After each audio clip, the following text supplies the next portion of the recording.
Okay, good afternoon, everyone. Let's get started. So in the last lecture, we talked about a very popular, very classical Bayes model called latent Dirichlet allocation. So the goal is mainly to extract. Let me jump to the very beginning. The goal is to extract the topic words out of a set of documents. Right? So the essence of this latent Dirichlet allocation model is to compose a very simple probabilistic sampling procedure. Right? So you are assuming you're going to first generate the k word distributions which represent the k topics. Right? Each topic is represented by a multinomial distribution over the words, right, over the word dictionary.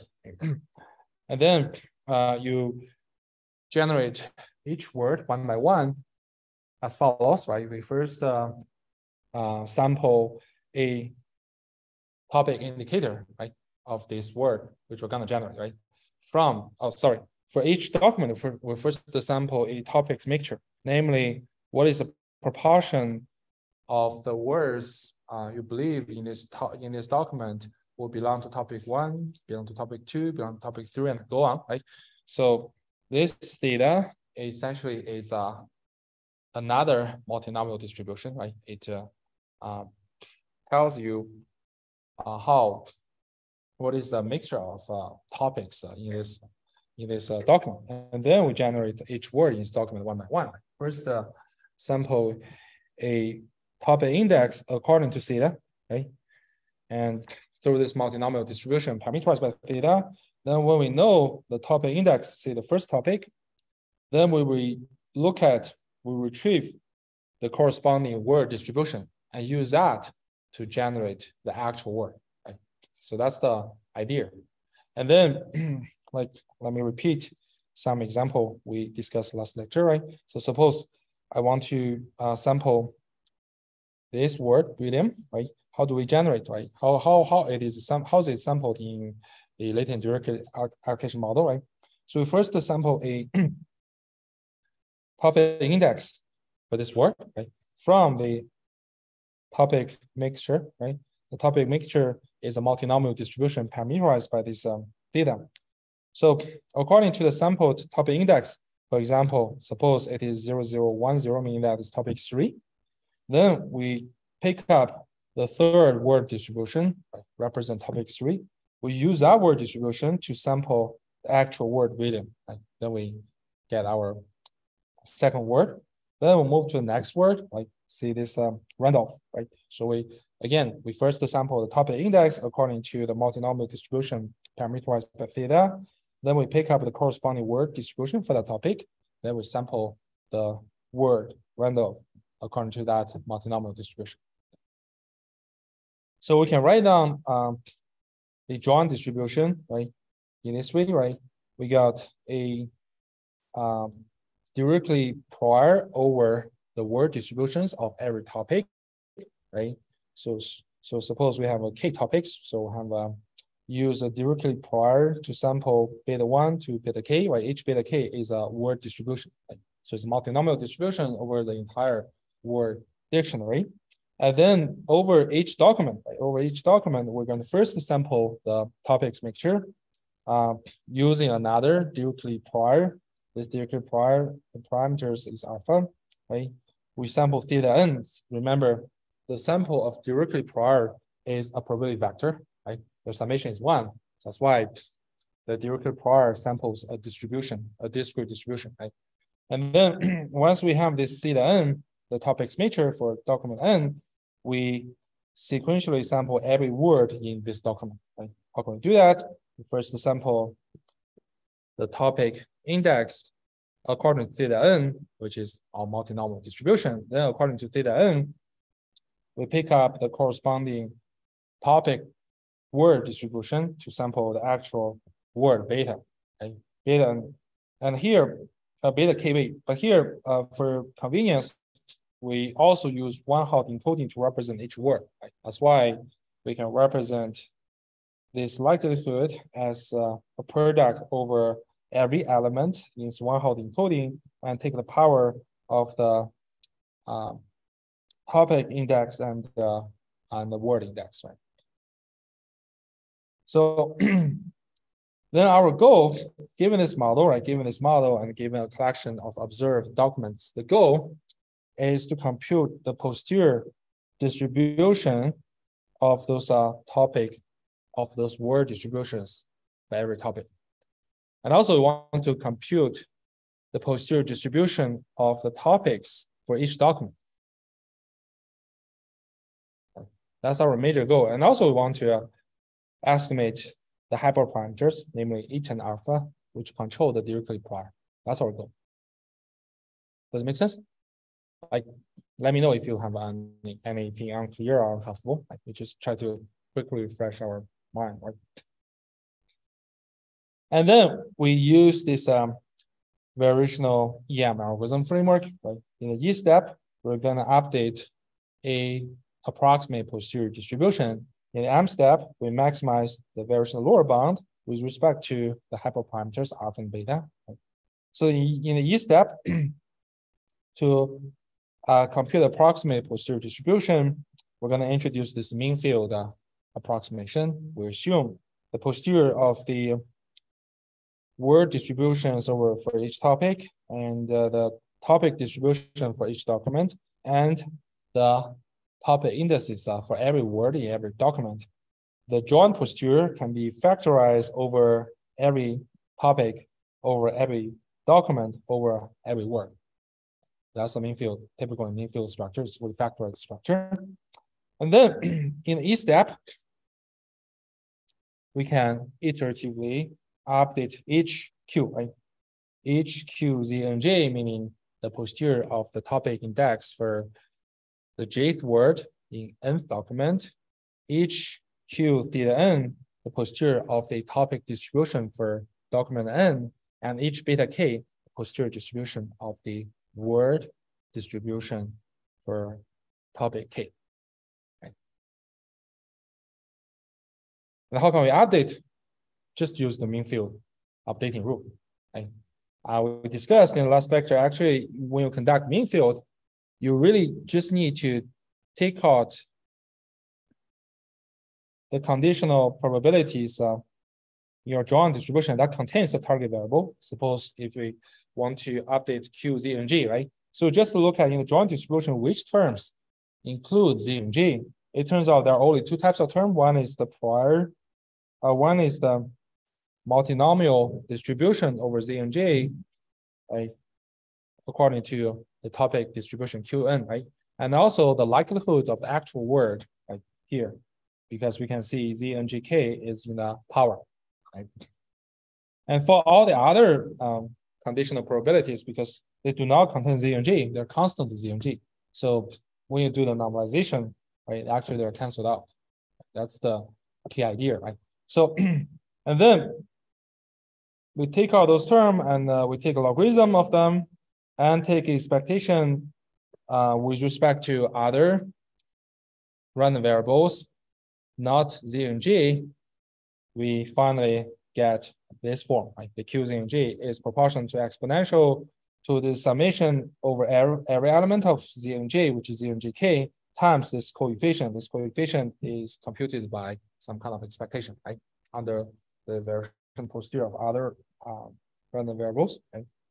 And as we discussed in the last lecture, right? If you have some form in this way, it can tell you actually after normalization, your Q, Z, and J is a multinomial distribution. Why? Because if you take a look at the general form of the multinomial distribution, is a product of theta k to the power of zk, right?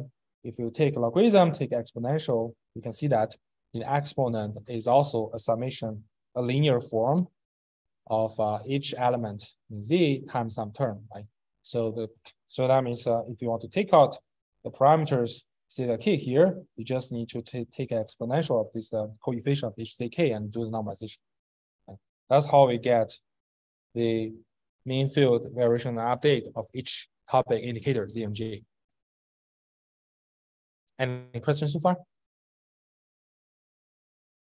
Okay, so let us apply the same kind of technique to update Q, Z, Q, theta n, right? to update the Q theta n, I mean, theta n is the topics mixture or topic distribution for document n, right? Again, to apply the mean field version update, we just need to look at in the joint distribution which terms contain theta n, right? So you see that the directly prior over theta n contains theta n, right? And also the multinomial distribution to sample each topic indicator contains theta n because theta n is a parameterized or controls this multinomial distribution to generate topic index for each word in document n, right? And then we just take them out and take a logarithm. So we got a logarithm of this directly prior and take a logarithm of product over every word, right? So it's a summation over every word in document n, logarithm of this multinomial distribution, right? And then you take expectation over the involved other random variables, right? Which will only include the topic index Z and G, right? Remember, alpha here and alpha here is just a hyperparameter, right? It's not a random variable. So the only random variables are just the topics indexes in the document n. Right?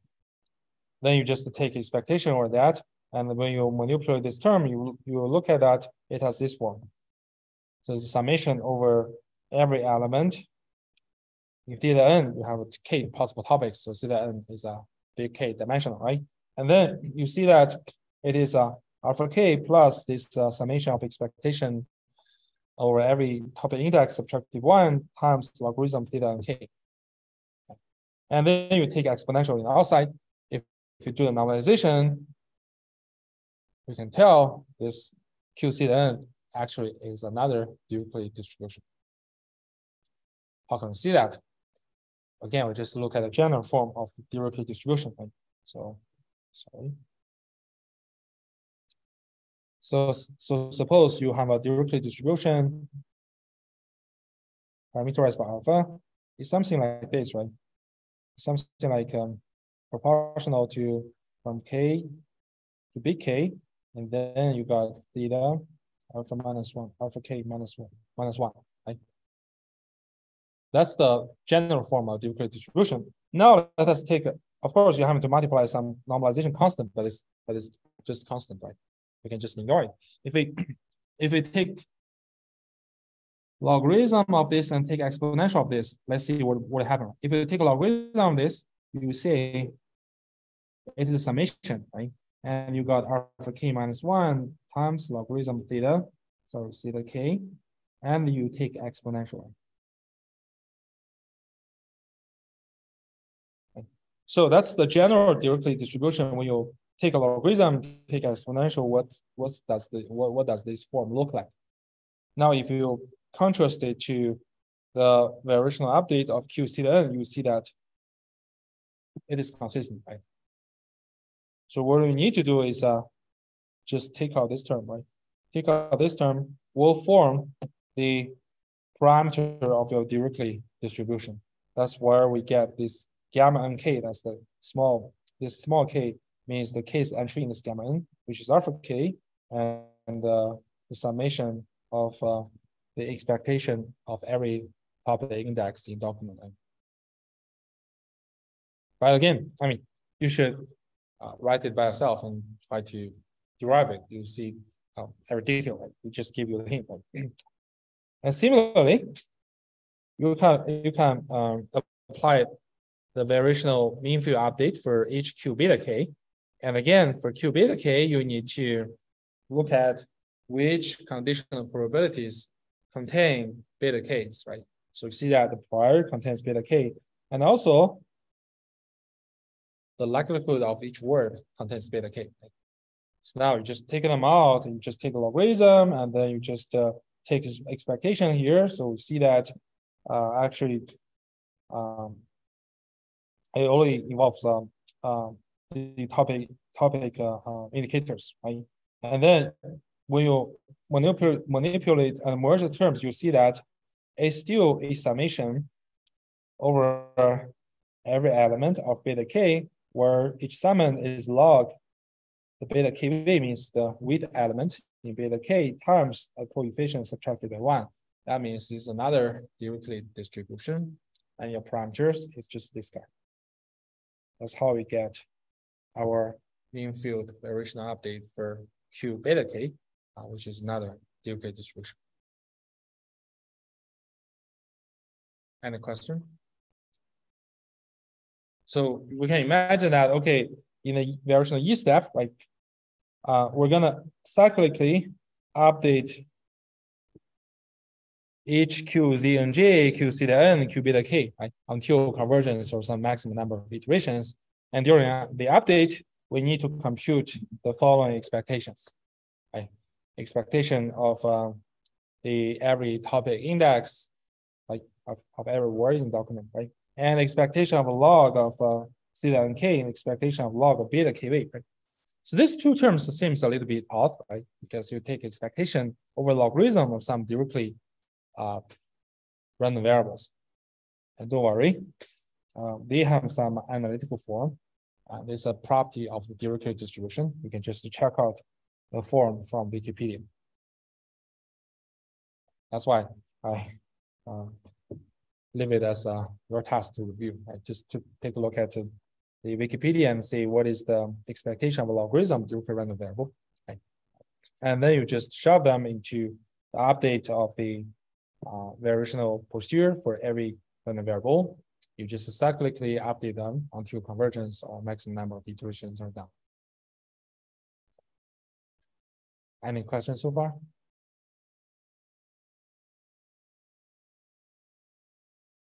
Okay. And then suppose in each step we have finished, like we have finished after say 100 iterations, right? Now we'll proceed to the M step. The M step, we aim to update the hyperparameters eta and alpha. There are two parameters that control the Dirichlet prior, right? So then we should do what we should do, right? We should calculate the variational evidence lower bound, right? So the variational evidence lower bound is defined as the joint distribution over the variational approximation, right? That's the variational lower bound. And you see that because the hyperparameter is only included in the joint distribution, right? It doesn't show in the mean field variational approximation. So this part can be viewed as constant to eta and alpha, right? And then what you need to do really is just to maximize the expectation of logarithm of the joint distribution, right? Here, under the current variational posterior. Okay. And when you do this, you'll find that your evidence lower bound has this form. Again, it's relatively easy to derive. I'm not going to show how to derive that. It's relatively easy, and plus some constant to alpha and eta, right? So if you want to update, if you want to update alpha and eta, right, you can just take the gradient. You can just take gradient with respect to alpha, you take gradient with respect to eta, then you use whatever gradient-based optimization approach to update eta and alpha. Any question? Okay, so here is the gradient form of the evidence lower bound with respect to every element in alpha, where you see some functions called digamma function. Digamma function is just the gradient of log gamma function with respect to its input, right? Of course, there seems no analytical form of this digamma function, but like almost all the numerical libraries, they have a very good numerical computational library to compute this. So again, this is not something we need to concern. Another thing we should be aware is that when you optimize alpha and eta, you need to ensure that alpha eta must be positive, right? Because this is a valid. Only alpha and eta are positive, the Dirichlet distribution would be valid, right? So you need to add some bounded constraint, like when you run LBF-JS-B, you can set some kind of boundary constraint, like alpha and eta must be positive. Then you just run the optimization. Does it make sense? Okay, so now we have finished the introduction of the latent derivative allocation. It's a very classical, very popular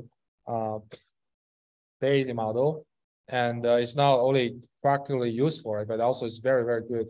I think it's a good way for us to learn Bayesian modeling and approximate inference in every aspect. Actually, there are not only variational inference for LDA, there are message passing algorithms for LDA. There are Markov chain Monte Carlo sampling algorithm for LDA. Right? And even for the sampling, you have several tricks to, like, say, collapse some variables to get a better mixing rate. So there are a lot of like research on how to efficiently learn this model from data. But perhaps the main field of variational inference algorithm is the simplest one. It's also good practice for you to practice the variational inference. In our incoming homework, we'll have a 100 bonus question. Encourage you to implement LDA. Again, you are not obligatory to implement LDA with variational inference. But if you choose to do that, you will receive 100 bonus points. It is equal to the number of points for all the other problems.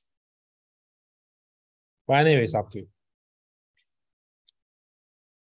Okay, we expect you, after this discussion, we expect you to be able to write down LDA modeling, right? Understand what is the sampling procedure in LDA to sample those observed documents, text documents. And you should be able to derive the variational E updates and gradients for the M step, right? At least you're not really required to convert those updates into code, right? But you should have such kind of capability to derive the mathematical updates. Right? You should be able to implement an algorithm for that, right? Although it's optional for you to do that in your homework exam. Okay. Any questions so far, David? Yeah, that's a very good question. So in practice, you have to select a set of words.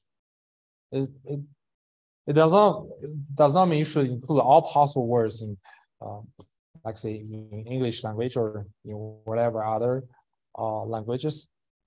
In practice, people will pre-select enough number of the words or tokens to form their dictionary. For example, they typically won't select the and some kind of things in the dictionary because they're usually do not express some like explicit meanings. Right? They will select some.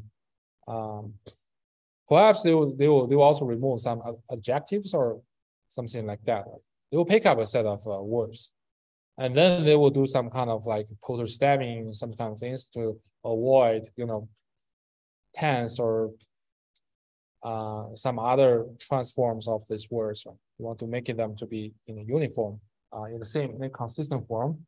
Then they run LDA. And also the quality of your learned topics is also related to this. Right? You cannot use a very noisy and large vocabulary that usually won't give you a reasonable result. Another question?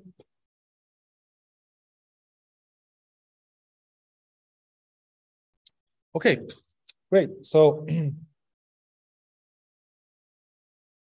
next, we're going to talk about another large topic of approximate inference, which we call a Markov chain Monte Carlo sampling. Right? This is a huge topic. The Markov chain Monte Carlo sampling was even invented before machine learning. It has been used for a long time. So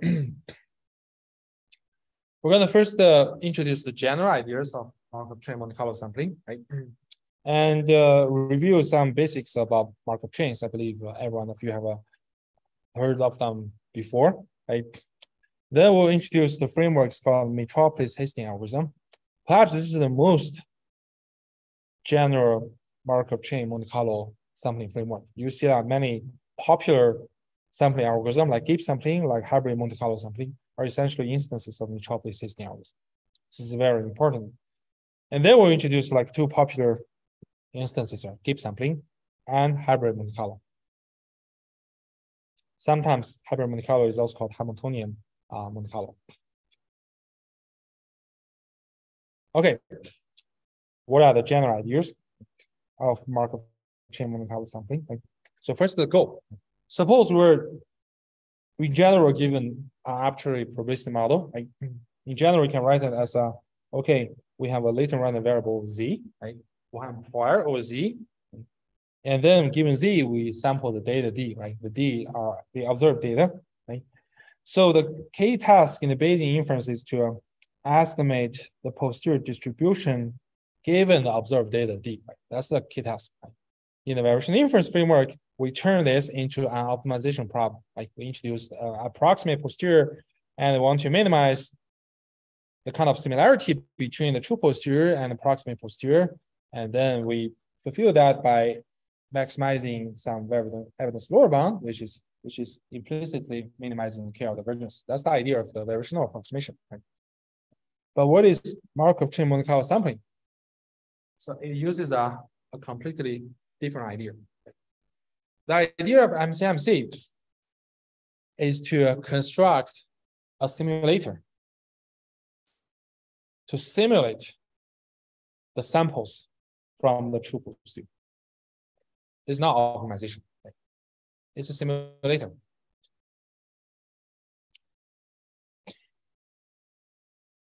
And the samples simulated by this simulator are not necessarily independent. Actually, you'll see later, because of this chain structure, the samples from this chain are highly correlated. So that means in practice, right, you have to weaken these correlations between samples. So you might just take up the samples every 10th sample in the chain to reduce the correlation, but they won't guarantee you a set of totally independent samples. But anyway, the key idea of MCMC is to construct a simulator to generate samples from this true posterior. Then the key is how do you construct such a simulator?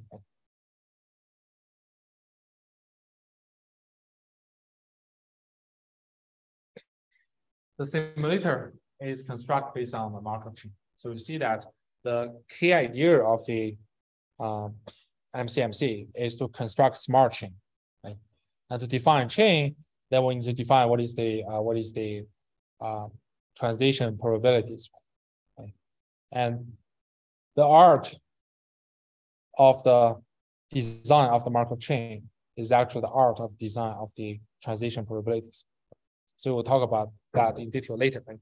So first, we want to discuss why it is sufficient in practice to get the posterior samples rather than posterior distribution. What's the benefit? So first, if we just give a collection of posterior samples, we can use a histogram to represent the distribution, right? It's very flexible. I don't need to assume this posterior must be a Gaussian, a mixture of Gaussian, or whatever other distributions, right? This is quite flexible. Actually, in the statistical theory, if your examples are true examples from the posterior, right? If you construct your histogram distribution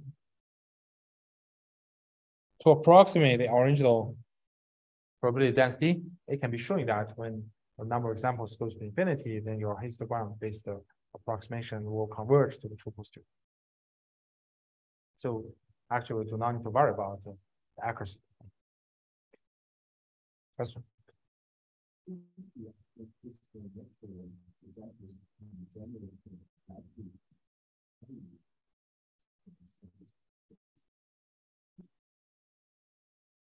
Because we want our goal is to get this right.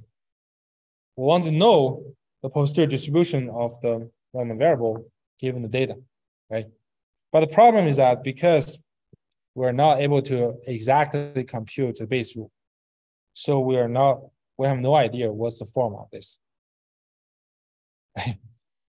Like we use variation inference, we kind of assume, okay, I can find out a parametric family of the distribution like Gaussian, which is as close to this true distribution posterior as possible. But actually, it might not be Gaussian.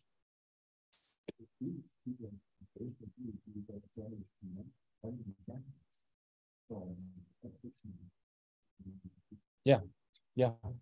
That's our goal. Like we mostly care about the posterior distribution. If you talk about the prior distribution, that's not something we care about. Right? We care about the posterior distribution. That is, given the data, what's the distribution of the random variables of interest? And unfortunately, in most cases, we do not know the form of this. Right? It is most likely won't be a Gaussian, won't be a mixture Gaussian, won't be a student T. Right? It might not have an analytical form. Right? Then the benefit is that, okay, if I can pretty accurately generate a bunch of samples of a distribution, I can use those samples to kind of reconstruct the distribution, right? But this distribution won't be restricted to any family because your histogram can reflect any shape. Does it make sense? That's flexibility, right? The second thing is that it's also pretty interesting to, pretty convenient to ask me any statistics about the target posterior. Like, suppose I want to know what is posterior mean of the random variable z. Right? How can I do that? I can just enrich those samples as an empirical estimate. Right? If I want to know what is the expectation of the z-square, right, under the posterior distribution, how can I do that? Any thought? David? Yeah, just transform every sample again, then take an average. It's very convenient, and computation is very easy, right? But if you assume your Q of Z to be some form, say a mixture of Gaussian, right? And if you use your approximate form to replace the true posterior and do this integration, expectation, it's not necessary to have a closed form, right? It won't always be easy to compute the analytical form because you have to deal with the expectation as well, right? So it's hard. And by contrast, if you have posterior samples, well, you just shove in the functions of interest and your samples and compute them to the average. That's it. Very, very, very, very convenient. And similarly, you can use this method to compute the predicted distribution, right? And if you instead assume that the posterior can be approximated by some Gaussian, but this likelihood is not friendly. For example, this likelihood could be a logistic regression, right? Then you do this integration, you're not able to get any analytical form of your predicted distribution. And now if we have samples, right? You have samples, what we need to do is that, okay, I'm gonna replace every Z by my sample and calculate this likelihood and do the average. That's why it's very convenient. It's very easy and it's very flexible. Right? It can recover any shape of any ground truth shape of the posterior. Right?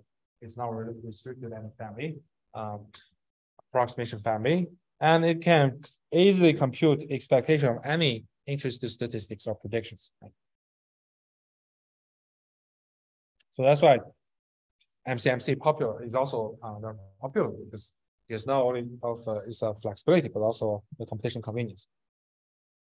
Any questions so far? Okay. So here is a summary of the advantages and disadvantages of Markov chain Monte Carlo sampling, right? So the advantages, the probe, right? The probe contains, right? First, it has some guarantees. So MCMC guarantees asymptotic convergence to the true posterior.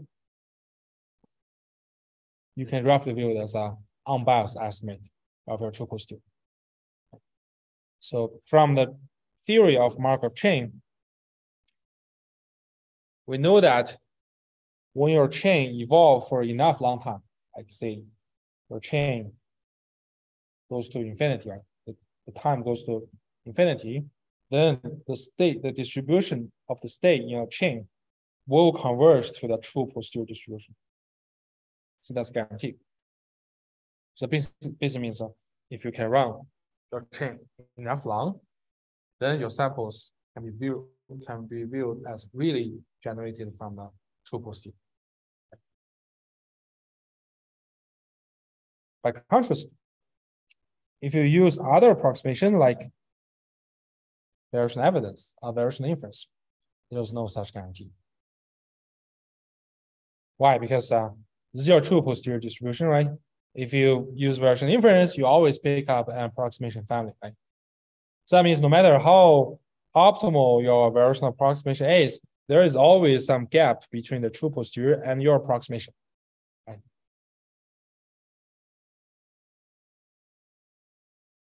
You cannot fill the gap unless you can ensure that your approximation family is so flexible that include the true posterior.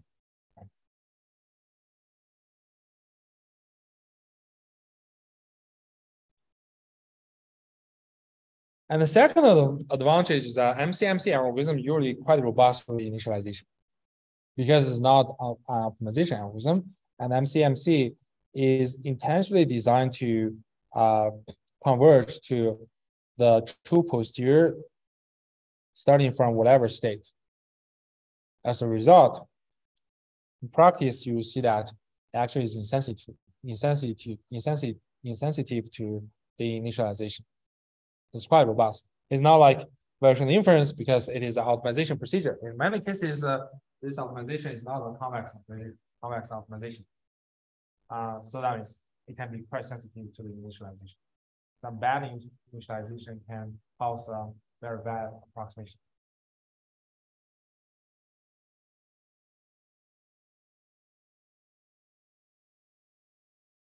And third advantage is that like numerous experiments and applications have shown that empirically MCMC is the best. And it often gives the best performance and often used as the gold standard to test other approximate inference algorithms. Like, okay, if I want to develop a new version inference algorithm, how can I show this is better than the previous version inference algorithm? Let's just compare our learned approximate posterior with the samples generated by some MC algorithm. If my new version inference algorithm turns out to be closer, then mine is better. So it's kind of like people agree that MCMC usually is the best in practice. And the fourth advantage is what we just discussed, right? Samples are more convenient to use than approximate distributions, right? It can approximate distribution in arbitrary shape. It can be convenient to use to compute any expectation of predicted distribution. So those are the advantages of MCMC. Of course, it has disadvantages, right? So let's see what cons MCMC has, right? So first, and most important bottleneck is the speed. MCMC is usually orders of magnitude slower than variational inference or variational base. It is because of its sampling nature. There's simulation, right? They're simulating, right? To get some, like as we mentioned, right? Although in theory, it guarantees like if you simulate enough long, you get a true posterior. But this long can be very, very long. Okay? That makes your computation really, really costly. It's not like variation inference, like mean field, you might just iterate for 30 iterations. It's done. It's already give you a pretty good approximation. So it's usually way slower than the determinist approximation, approximate inference algorithm, like variation inference, like Laplace approximation. And the second disadvantage is that it's hard to diagnose the convergence. Although in theory, like we can guarantee that your Markov chain, when you just evolve, at the limit, your state distribution converges to the true posterior, but I actually don't know when it is converges. And worse, like even worse, it's hard to know. It's hard to diagnose if it converges or not.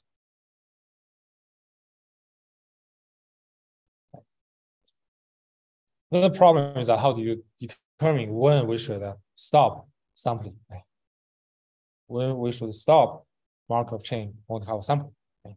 So in practice, it turns out that people just set a random number, right? Set a large number, say 50,000 steps, right? If I simulate this chain for 50,000 steps, I believe it has converged to the true posterior. So I use the samples generated after this 50,000 steps to use them as my my posterior samples. But unfortunately, many cases, you won't know your choice of 50,000 steps is correct or not.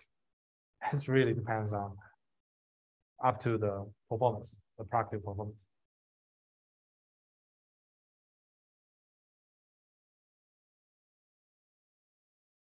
And the third problem is that MCMC is hard for initialization. Why? Because you see that because it's chain, right? This chain is like, what does chain mean? It means that, okay, you're going to first sample the first sample and keep using this sample to sample the next sample, and use this sample to sample the third sample, and so on. So it's kind of sequentially sample in nature. So it was in nature unfriendly for parallel computation. But you know, in this era of big data, right, the model can be very large, the data can be very large. If you cannot effectively utilize the parallel computational resources, it will make your application really, really slow. Right?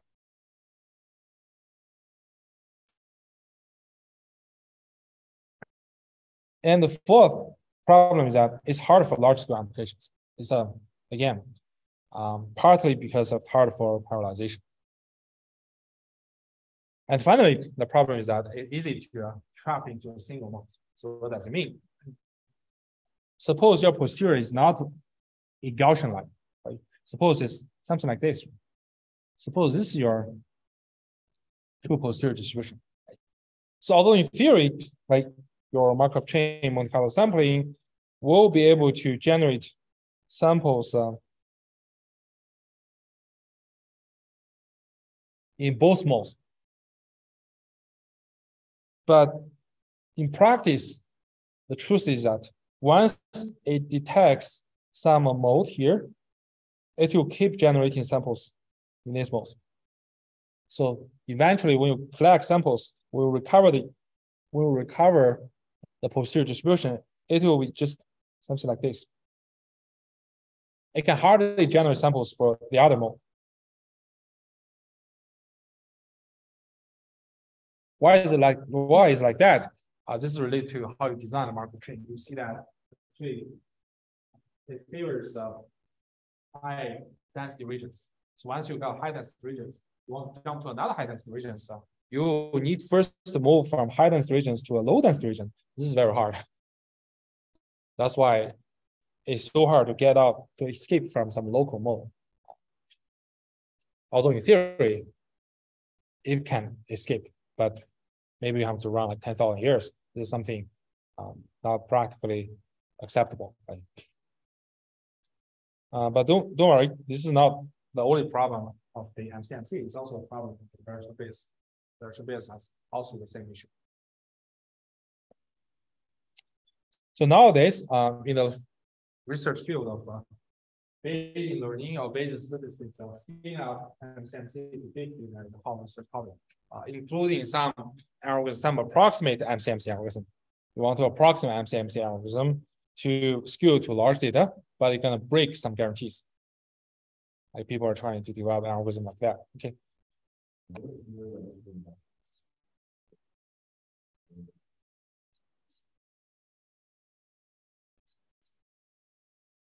Yeah, there are some theories. There are some theorism, but it's based on particular type of chains and a particular assumption about the posterior. There are some, I mean, I would say there are rich literature about studying this. But the major issue in practice is that, okay, how can I scale up this to big data? Because right now, like they were dealing with big data, I scale to big models. Because right now, if you look at the modern neural network models, right, it's not uncommon like you have like 2 million parameters, like 1 million examples. Right? How do you efficiently generate samples for those 2 million neural network parameters? It's very hard. Right? My own experience that if you run Hamiltonian multi-level sampling for like simple multi-level, multi-layer perception network, it works pretty well. But if you turn into convolutional neural network or like ResNet, residue neural network, it doesn't work. Like, because the modern neural network and modern machine learning model has all kind of weird architectures and coupled, and also discontinuous activation functions. All things are together, right? So making the sampling or generating their posterior distributions even much more challenging.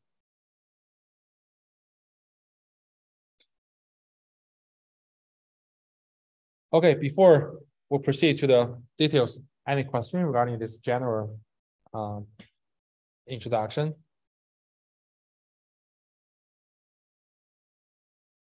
Okay, so now let us look at what is Markov chain, right? What are the basic ideas? Like the basic idea of a Markov chain Monte Carlo sampling algorithm is to sample a sequence of variables using Markov chain, and the chain is designed to converge to the desired posterior. So you can imagine that we may initially generate the sample CZ1, right?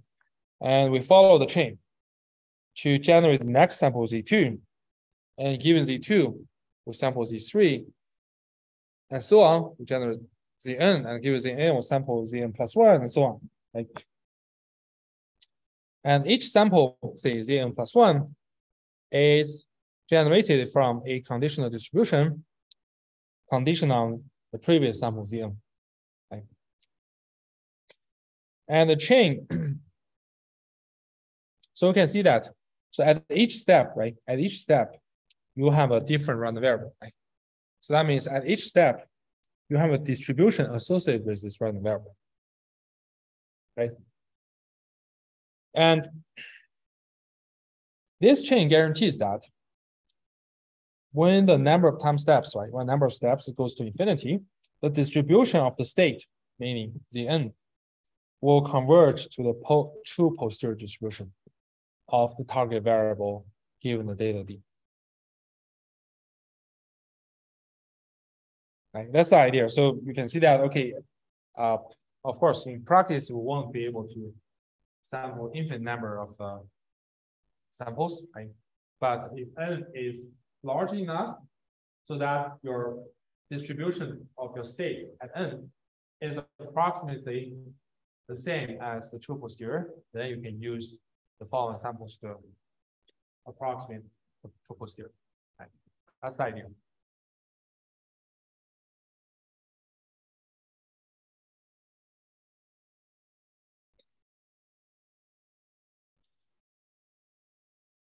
So how to determine or how to construct a Markov chain? First, we need to specify the initial distribution, namely, what's the distribution of the first example? We call it the first state. Right? So Markov chain, you can write it like state 1, state 2, state 3, state n, state n plus 1, and so on, right? So you need to determine what is the distribution of the initial state, namely Z1, right? And second, we need to determine, given the current state, right, how do we generate the next state? This is a conditional distribution, but in the literature of Markov chains, this is called transition kernel. It's noted by this, right? It's T from Zn goes to Zn plus 1, right? It's very intuitive, right? So we will see that in the design Markov chain, the initial distribution is not, we do not care about it too much. The major trick or the major component, right, we need to design is the transition kernel. We'll see that the development of the Markov chain Monte Carlo sampling is an art to design the transition kernel, namely this conditional distribution to sample the next state Zn plus 1 given 0.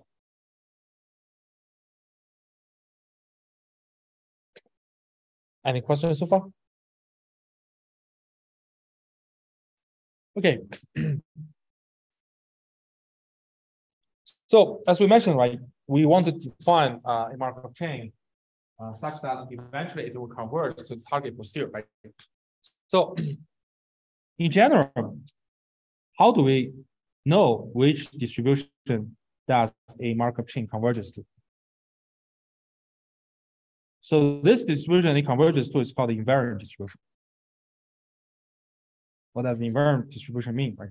So suppose a distribution P star is invariant to this chain determined by the transition kernel T. What does it mean? It means that if you sample a state from this distribution P star, and then given this sample Z prime to sample the next example Z, then the distribution of Z also respect this invariant distribution P star. Then P star is called invariant distribution to this Markov chain. Right. And we know that if we want to compute the marginal distribution of this newly sampled Z, right, we need to compute the joint distribution of its previous sample and my sample Z, right? And I just marginalize out the previous sample, then I get my distribution of the current sample Z, right? And this guy, if we choose the prior of Z prime to be P star, and then the conditional distribution from Z prime to Z, if it turns out that when you do this marginalization,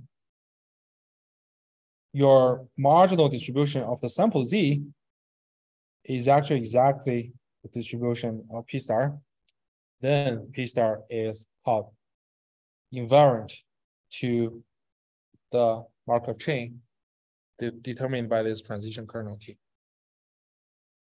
Does it make sense? Like if you have taken some courses before, like people, maybe your lecturer likes to use a graph to represent that, right? Just means, okay, if I sample some state from some distribution, right? And after this transition kernel, I got a sample from the same distribution. Does it make sense? So this P star, this invariant distribution is also called the stationary distribution. Stationary distribution Markov chain just means some invariant distribution invariant to the transition kernel. And obviously, our goal is to design a transition kernel to which the target posterior is invariant. In other words, we want to construct a transition kernel T such that our target posterior distribution is invariant to T. Does it make sense? And that means if I get a sample from my target posterior, then I run my chain, and next sample will also obey the target posterior. Right? In that case, that means I can keep running my chain to get samples from the true posterior distribution. Any question? Okay.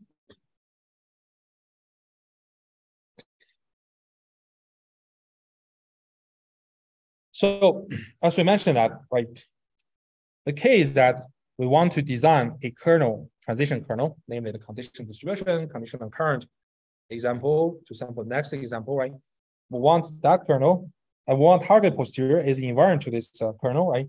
Of course, we need to know how to test if this target posterior is invariant to our designed conditional distribution or transition kernel T. Right?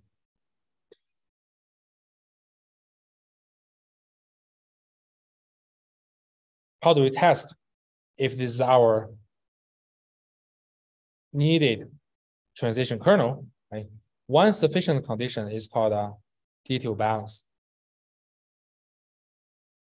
So to know if this P star is invariant to our proposed or our designed transition kernel T, right? We just test if this is right for any Z and Z prime.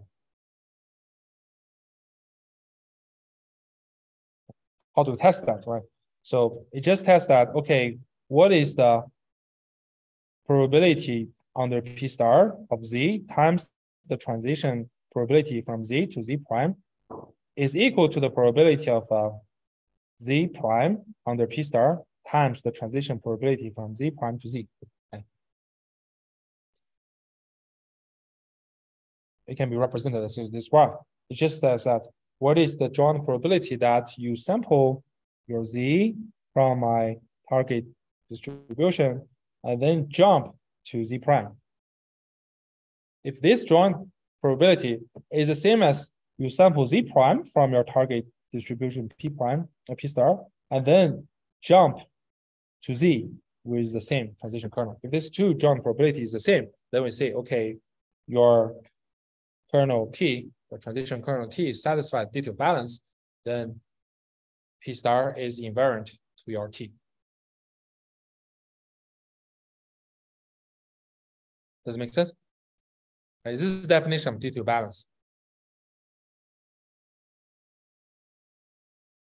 And our goal, our goal of our Markov chain design is that we want to construct some kernel T such that when P star takes to be the true posterior,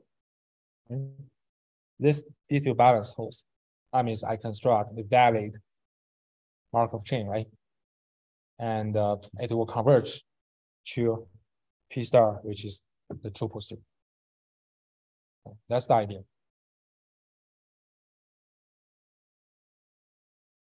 Any questions so far? Okay, so I think before we proceed to specific design of T, which satisfies this detail balance, right? We want to show why detail balance can lead to invariance, right?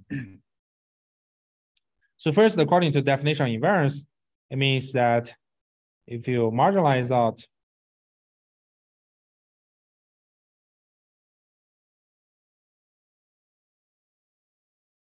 let me use Z. It means that if you sample a sample Z, right, from your target distribution P star, and then you use your detail balance, I use your transition kernel to generate the next sample, Z prime, okay? And if you look at the marginal distribution of Z prime, it should be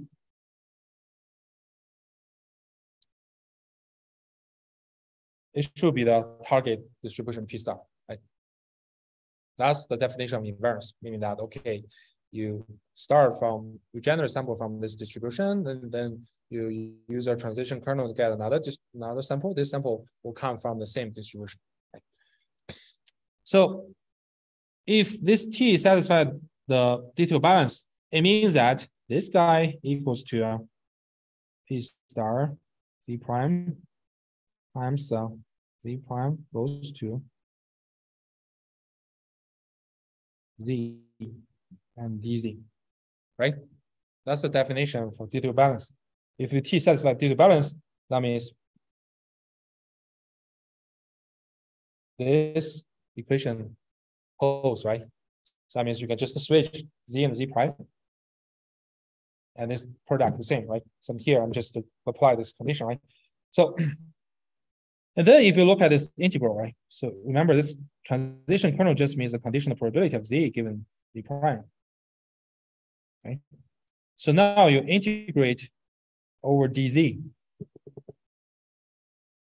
right? So you can see Z prime has nothing to do with DZ, right? So you can move it out. So it's P star Z prime times P of Z given Z prime DZ, right? And this guy, what is this guy? It's just one, right? This conditional probability just integrate out just one. It's one, so you get this. So you can see that using D2 balance, you can immediately show that it leads to the inverse.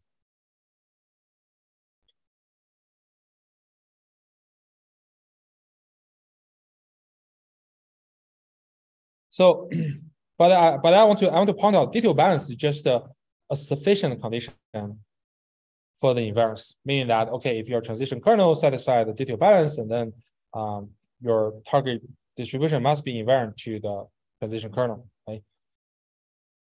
That means there could be other cases where maybe your transition kernel doesn't obey the D2 balance, but it still is kind of invariance, satisfy the invariance, right? So if you specifically design a Markov chain, right, such that your transition kernel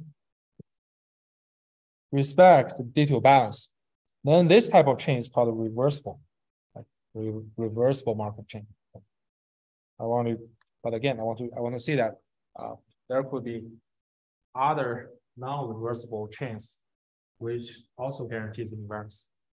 But in practice, right, for convenience, we're going to design reversible chains such that the D2 balance is whole.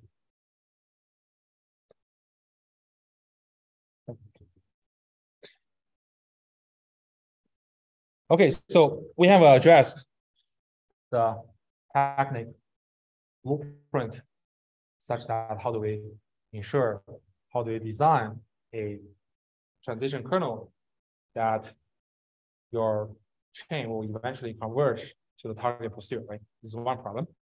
The second problem we need to take care is that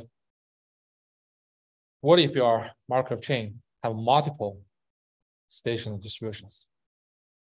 That is problematic, right? If your chain like can convert to this distribution and also can convert to this distribution, that's not something we want, right? Because this might be our target posterior. This might be a completely different posterior, a completely different distribution. It's not necessarily posterior. Of course, we don't want that to happen, right? We want our Markov chain only converges to the desired posterior. That means there's only one stationary distribution, and that stationary distribution is the true posterior we want to converge. Okay. Such Markov chain is called ergodic Markov chain. Okay. This property is called ergodicity. Okay. So an ergodic Markov chain only converges to one stationary distribution. Okay. And if we can ensure your chain is ergodic at the same time with your transition kernel satisfies the D2 balance, then you can guarantee, okay, your chain, no matter what initial state you sample, it will eventually converge to the only one posterior distribution, only one station distribution, which is the target posterior.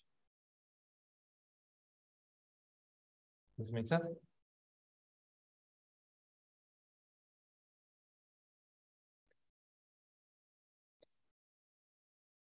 So informally, in ergodic chain, it is possible to go from every state to every state. So basically, if you assume this is your sample space, right? Or maybe just the R2 space, right? So if you run your Markov chain, which is an ergodic chain, it just means if your state can from any point in your sample space and have non-zero probability to reach another absolute point in your sample space. If there are some places, right? There are some places such that any point in this region, you jump to this region, this probability is zero. This is not an ergodic chain, right? That means that you can partition your states into different subregions, right? And they're disconnected. So an ergodic chain is also called irreducible. So if you have this case, right, as we mentioned, it's called reducible chain. Right? And we're not gonna construct reducible chain. We're gonna construct irreducible chain, meaning that we can evolve the state to go through every possible values in the sample space. Does it make sense? Any question? I mean, this there are large literature theory about Markov chains and those kind of stuff. This is not what we're gonna go in depth, but we just want to introduce some basic definition and ideas why we like to stick to this particular type of Markov chains.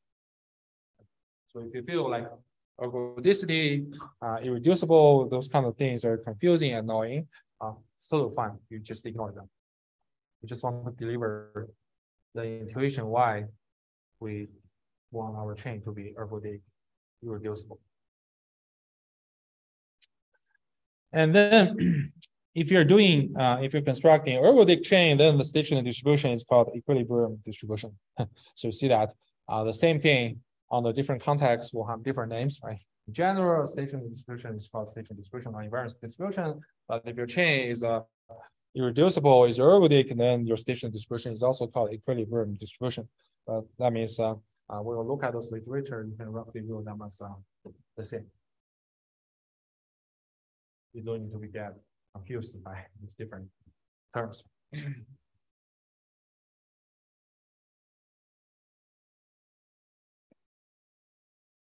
So now we can conclude that in a typical Markov chain Monte Carlo sampling procedure, right? We want this chain to have invariance guarantees such that the samples will converge to the true posterior, right? That means your approximation is unbiased. And we want our chain to be ergodic because the ergodicity guarantees the sample space can be fully explored. Like, as you mentioned, the sample space will be, for example, R2, right? Your ergodicity guarantees that your chain can explore the whole space, right? Rather than restricting the subregion. That's not what we want. We do not want, say, a distribution, right? Distribution like this. We do not want only or generate samples over this region, right? And we do not generate any samples in this region. That's not something we want. Right?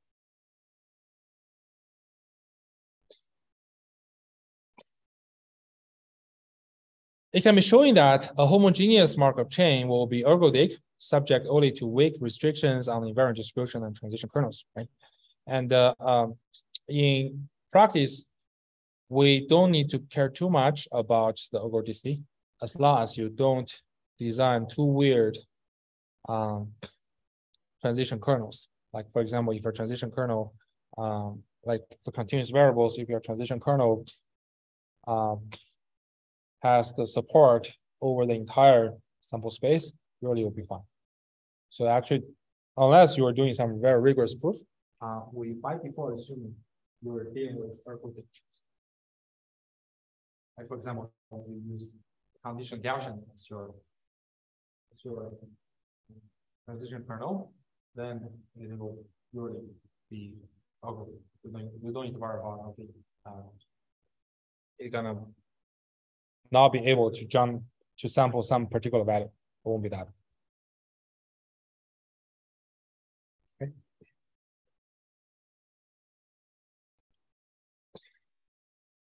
So conceptually, when we run the Markov chain Monte Carlo sampling procedure, right, we will go through two steps. Right?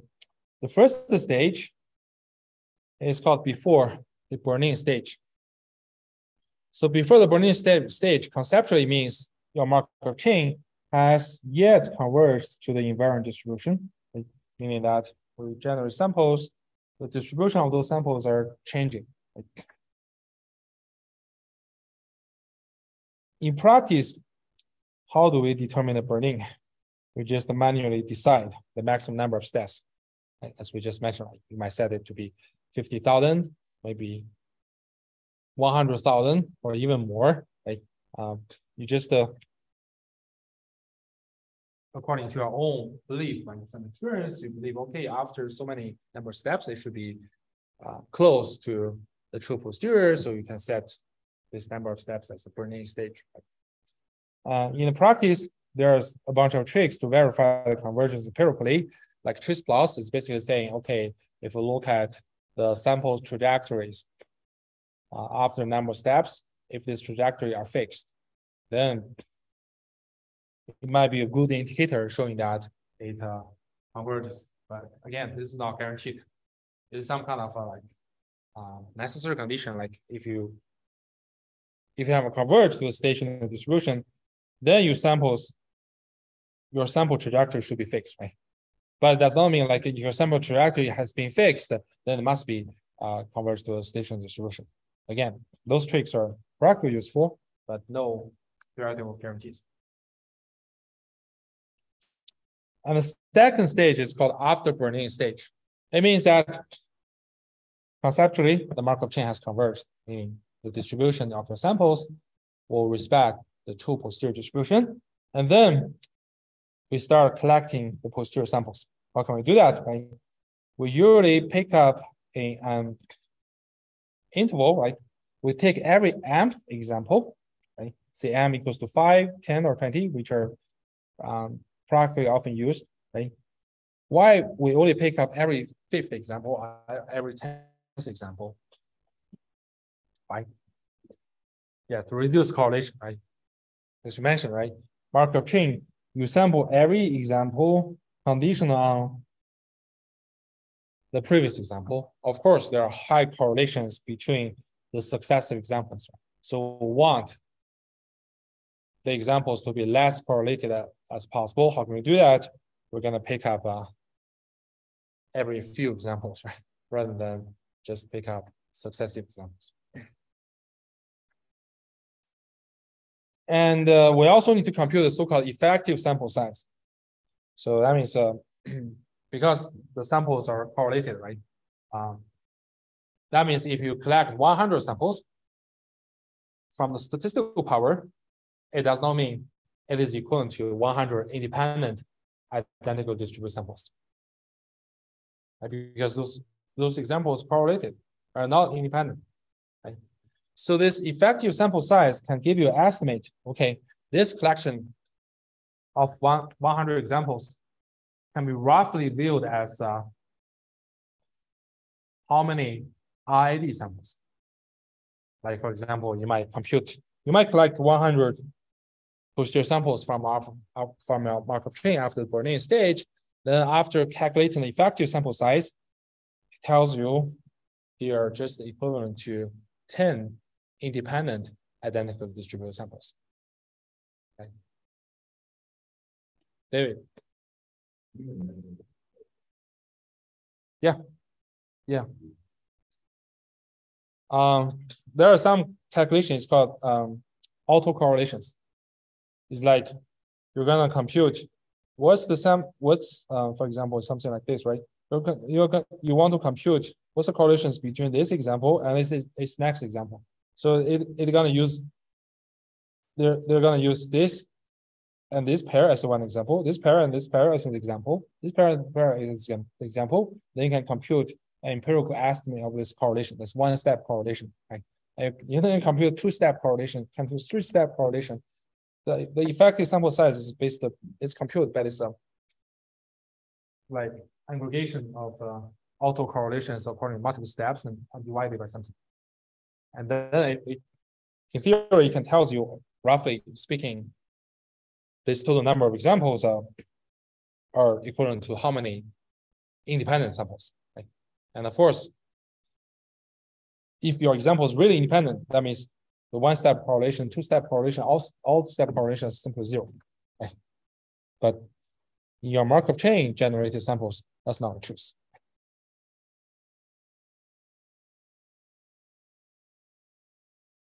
Any other question? Okay.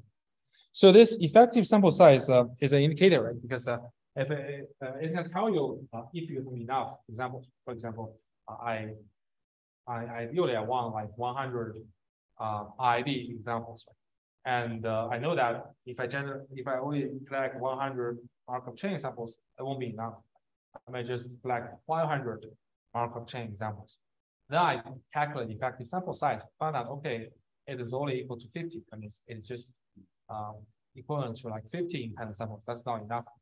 And then I will continue to collect more samples. Say, I might collect 1,000 Markov chain Monte Carlo samples. And then I calculate effective samples. I found this, okay, it is approximately 100. Then I can stop.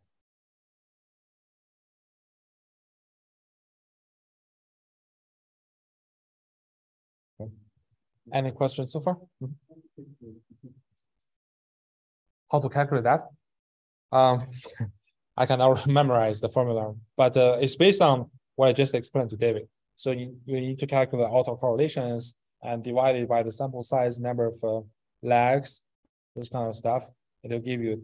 If you're interested, you can search the internet. There's some formula and also the efficient way to compute them. Okay, so let's stop here today. Right? We're going to continue the Markov chain Monte Carlo sample assembly algorithm in the next week.